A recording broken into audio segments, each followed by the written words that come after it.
छत्तीसगढ़ी गाने देखने के लिए हमारे YouTube चैनल को सब्सक्राइब करें और नए अपडेट्स जानने के लिए बेल आइकन के बटन को क्लिक करें।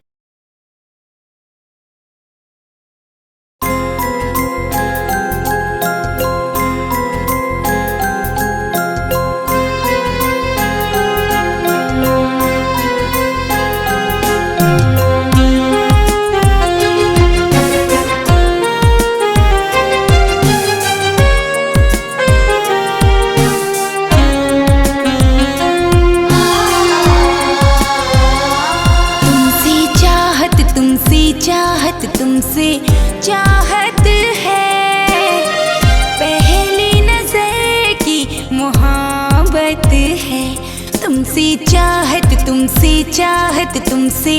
चाहत है, पहली नजर की मोहब्बत है।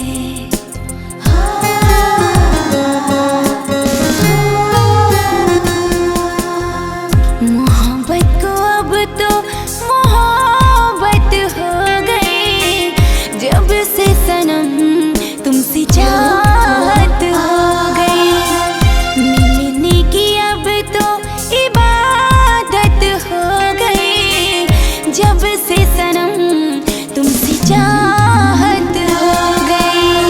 I am in love, love, love। I am in love, love, love।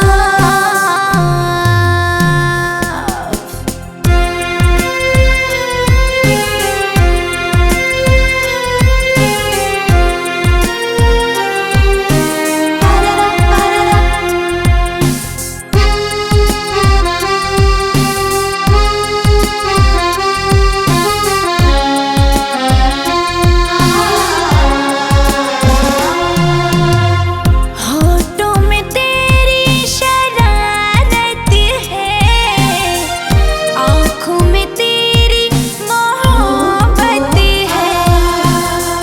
दिल को मेरा चुराया है, अपना मुझको बनाया है।